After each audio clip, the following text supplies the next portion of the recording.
Assalamualaikum warahmatullahi wabarakatuh.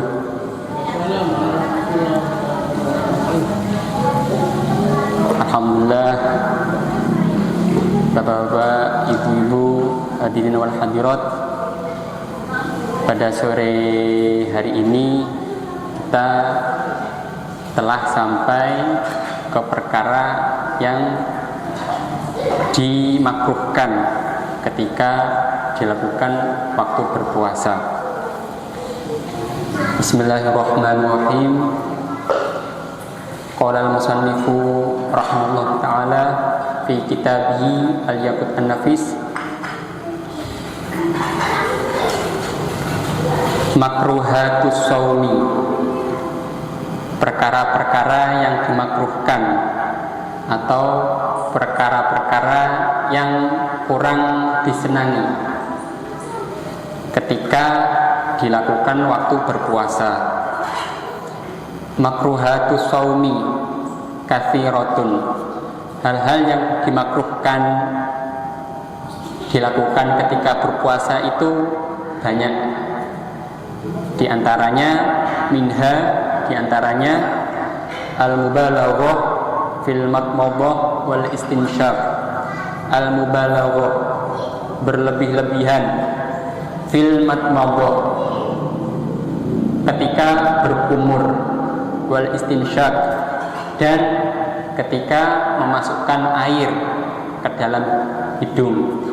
Maksudnya ketika berwudu, waktu berkumur, dan waktu memasukkan air ke hidung itu tidak boleh berlebih-lebihan, secukupnya saja. Jadi kalau berkumur berlebih-lebihan sampai air yang ada di mulut itu masuk ke telan, itu sudah haram hukumnya. Maka berkumur dan memasukkan air ke hidung waktu berwudu itu secukupnya saja. Wadauqut ta'ami, dan mencicipi makanan. Kemudian yang terakhir wal hijamah, dan berbekam. Jadi berkumur dan memasukkan air ke hidung berlebih-lebihan itu dimakruhkan. Kemudian mencicipi makanan itu juga dimakruhkan, tapi tidak apa-apa ya. Kalau ibu-ibu masak kemudian masih ragu ini kurang garam atau kurang gula, boleh dicicipi, tapi asalkan ketika dicicipi itu langsung diludahkan kembali. Kalau bahasa Jawanya dilepeh langsung, jangan ditelan. Kemudian yang ketiga, yang terakhir adalah berbekam. Kemudian kita ke perkara yang mubtilatus shaumi. Mubtilat, perkara yang dapat membatalkan as-shaumi, puasa. Perkara-perkara yang dapat membatalkan puasa itu ada beberapa. Yang pertama, dukhulu ainin, yaitu masuknya sesuatu. Dukhulu ainin, masuknya sesuatu ilama yusamma jaufan, ke anggota tubuh yang dinamakan jaufan, atau yang kita sebut bisa rongga, bisa saluran. Min mangfadin maftuhin, dari jalur yang terbuka. Maksudnya gimana? Maksudnya yaitu ketika ada sesuatu yang masuk ke dalam saluran, yang mana saluran itu menuju ke alat pencernaan, ke organ pencernaan. Ketika sesuatu itu masuk, maka otomatis puasa itu batal. Semisal ketika memasukkan makanan, otomatis ketika sampai tertelan itu batal. Dan juga ketika memasukkan air melalui hidung, ketika sampai dia itu melewati batas saluran hidung kok sampai masuk terasa ke tenggorokan, itu puasanya batal. Kemudian wal qai'u, dan muntah, dengan syarat muntahnya disengaja. Wal jima'u, dan bersetubuh di siang hari tidak boleh. Wa khurujul mani bimubasyaratin, dan keluarnya air mani bimubasyaratin, dengan cara apa? Dengan bertemunya dua kulit, yaitu dengan bersentuhan. Maksudnya bersentuhan antara kulitnya pria dan kulitnya wanita. Bisyahwatin, dengan syahwat, ma'amdi wal ikhtiyari, ma'amdi dengan disengaja, dan wal ikhtiyar dengan keinginan. Jadi kalau misalnya di siang hari niku napa niku mimpi basah, niku mboten membatalkan puasa. Tetapi ketika keluarnya air mani itu dengan syahwat, kemudian dengan sengaja, itu hukumnya batal. Wal ilmu bitahrimi fil kul, dan mengetahui keharamannya dari perkara-perkara yang telah saya sebutkan tadi. Kemudian wal jununa walau lahdoh, dan tiba-tiba hilang akal atau gila, walaupun gilanya orang tersebut itu hanya sesaat, kemudian kembali normal. Itu hukum puasa pada hari itu batal. Kemudian wasukru, dan mabuk, wariddah, dan murtad. Jadi ketika siang hari dia itu pindah agama ke Kristen atau yang lain, itu otomatis puasanya batal. Wal haidu, dan haid atau menstruasi, wan nifas, dan darah ketika keluar setelah melahirkan, wal wiladah, dan darah saat melahirkan. Alhamdulillah, materi-materi yang ada di kitab Yaqut An-Nafis telah selesai, dan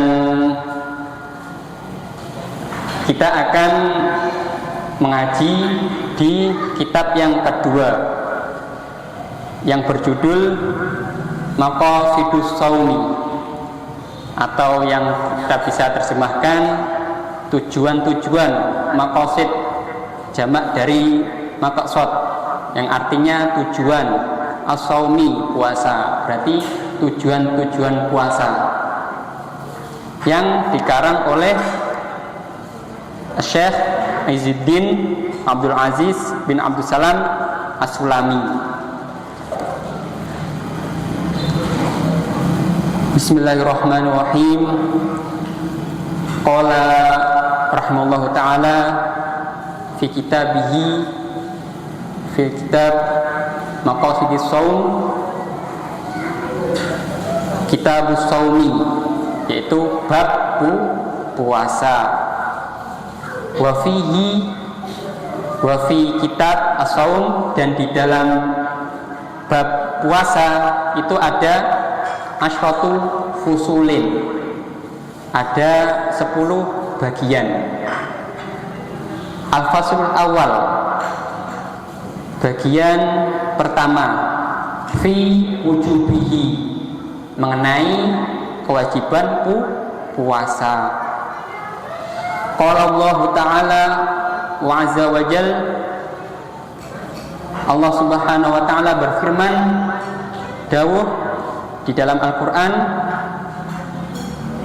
Bismillahirrahmanirrahim, ya ayyuhalladzina amanu kutiba alaikumus syiyamu kama kutiba alal ladzina min qablikum la'allakum tattaqun, yang artinya, wahai orang-orang beriman, kutiba alaikumus syiyam, diwajibkan atas kalian untuk berpuasa, kama kutiba alal ladzina, sebagaimana telah diwajibkan atas orang-orang yang atau kaum min qablikum, sebelum kamu, la'allakum tattaqun, agar kalian bertakwa. Maknahu la'allakum tattaqun nar bisaumihi. Maknahu, artinya la'allakum, agar kalian tattaqun nar bisaumihi, agar kalian terlindung, terbebas dari siksa neraka. Karena apa? Bisaumihi, karena sebab puasa. Fa inna saumahu sababun li ghufrani dzunub al-mujibah linnar, karena sesungguhnya berpuasa untuk Allah sababun li ghufrani dzunub al-mujibah linnar, yaitu karena dengan puasa sebab diampuni, li ghufrani dzunub, diampuni dosa, al-mujibah linnar, dosa-dosa yang menyebabkan seseorang itu masuk neraka, linnar. Wa fi sahihaini, dan di dalam kitab Bukhari Muslim, anin Nabi sallallahu alaihi wasallam annahu qala bunyal islamu ala khamsin, yaitu Islam didirikan atas ala khamsin, atas 5 perkara. Yang pertama, ala an ta'budallah wa takfura bima dunahu, yaitu agar kalian menyembah Allah dan wa takfura bima dunahu, dan menolak atau tidak beriman atau napa niku tidak menyembah selain Gusti Allah. Wa iqamis shalah, dan mendirikan salat, melaksanakan salat. Wa ita'is zakat, dan menunaikan zakat. Wa hijjil baiti, dan melaksanakan haji. Wa shaumi ramadhana, dan berpuasa di bulan Ramadan. Muttafaqun alaih. Kemudian menuju ke bagian yang kedua, al-fathul tsani fi fadhailihi, yaitu bagian yang kedua ini membahas tentang fadilah-fadilah atau keutamaan-keutamaan berpuasa, khususnya berpuasa di bulan Ramadan. Lisaumi fawaidu, yaitu berpuasa itu memiliki manfaat, memiliki faedah, memiliki keutamaan. Jadi Gusti Allah niku ketika menyuruh hamba-hambanya untuk melakukan sesuatu, itu pasti ada hikmah, ada rahasia, ada ganjaran yang besar di dalamnya. Salah satunya mewajibkan umat-umat Kanjeng Nabi, umat-umat Islam untuk berpuasa Ramadan, memiliki banyak manfaat atau memiliki banyak faidah. Yang pertama, raf'ud darajati, dapat meningkatkan derajat, wa takfirul khotiat, dan dapat meleburkan dosa-dosa atau kesalahan-kesalahan, wa kasrus syahawati, dan dapat melemahkan nafsu syahwat, melemahkan hawa nafsu yang ada di dalam diri kita.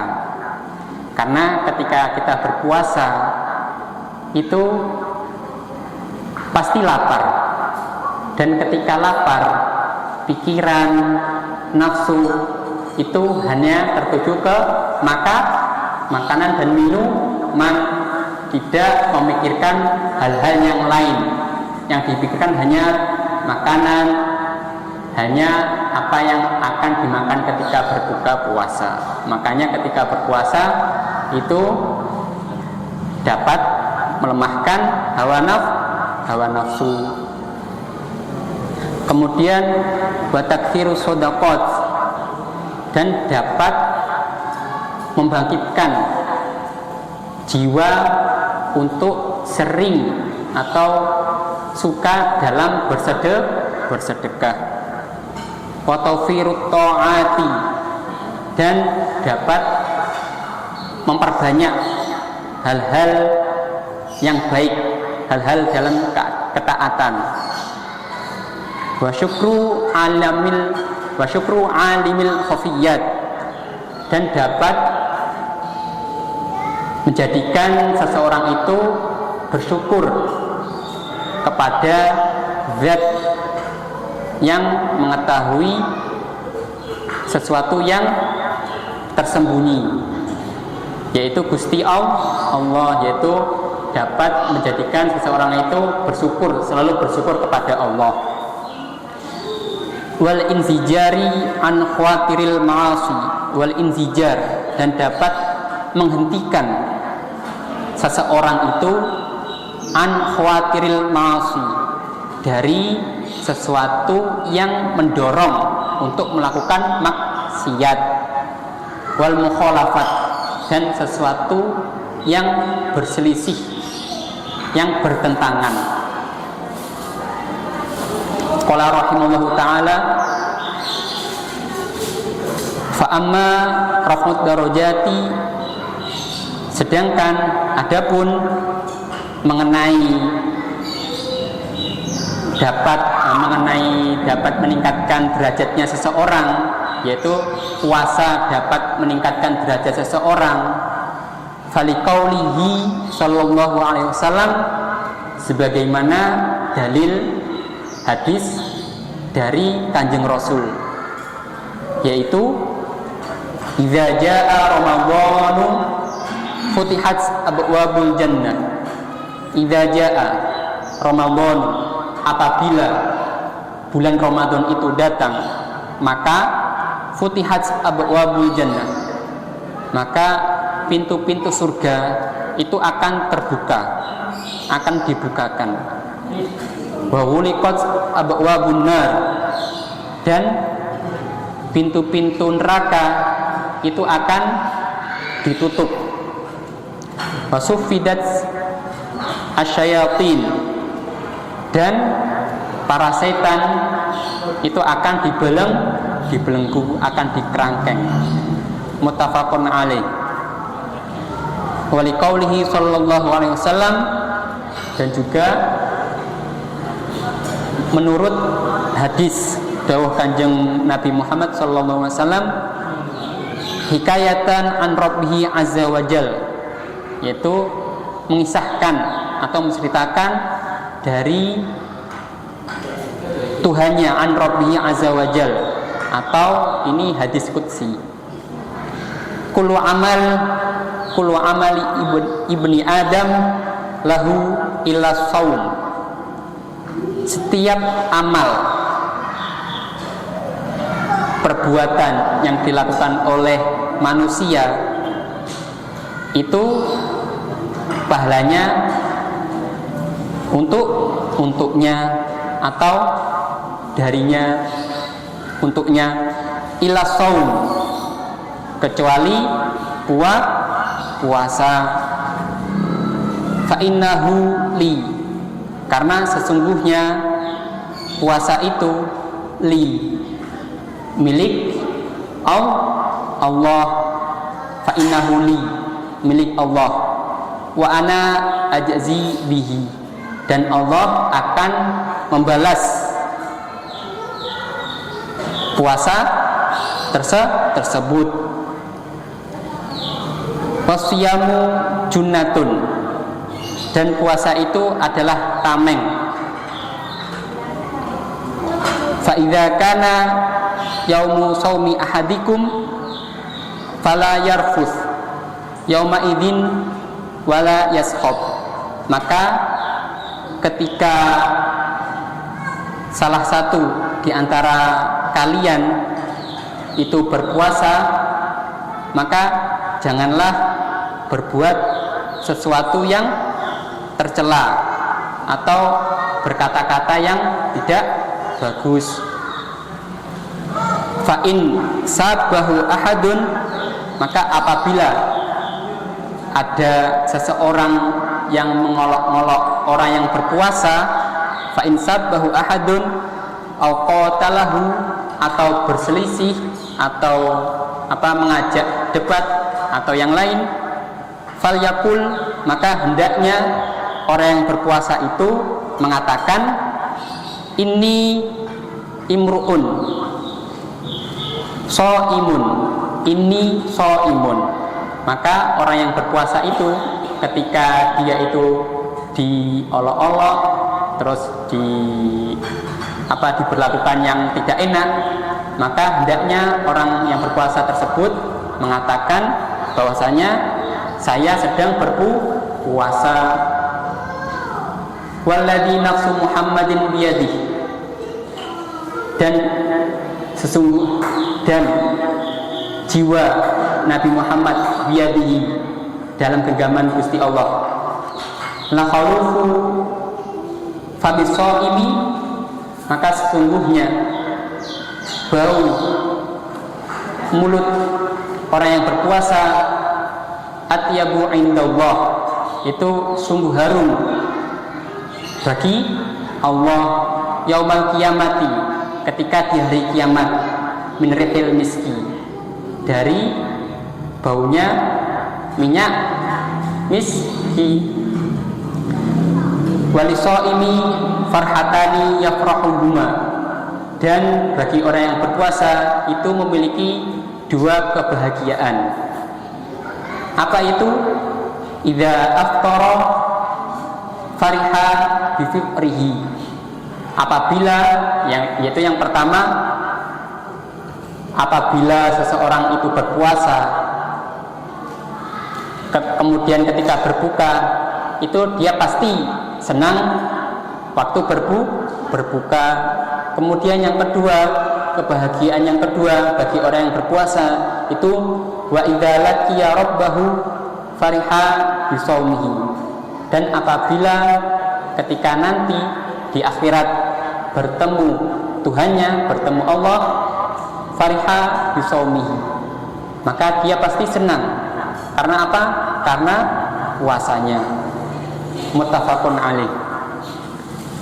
Wa anhu sallallahu alaihi wasallam annahu qala, dan juga hadis bahwasanya Kanjeng Rasul bersabda,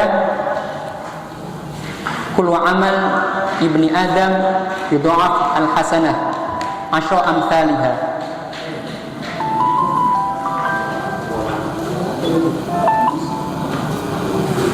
Wallahu a'lam bis-shawab.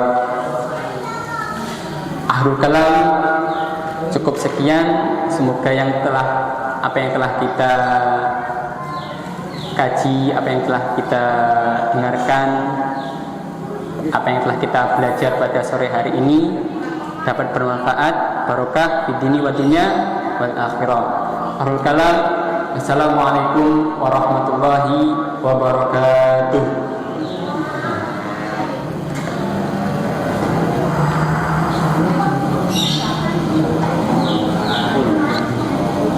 Maulaya sholli wa sallim daiman abada alal habibillah ki kullihi huwal habibul ladzi turja syafa'atuhu li kulli hawli minal ahwali mutahimi ya rabbi bil mustafa baligh maqasidana waghfir lana ma madha ya wasi'al karami arhamar rahimin ya arhamar rahimin ya arhamar rahimin farij 'alal muslimin.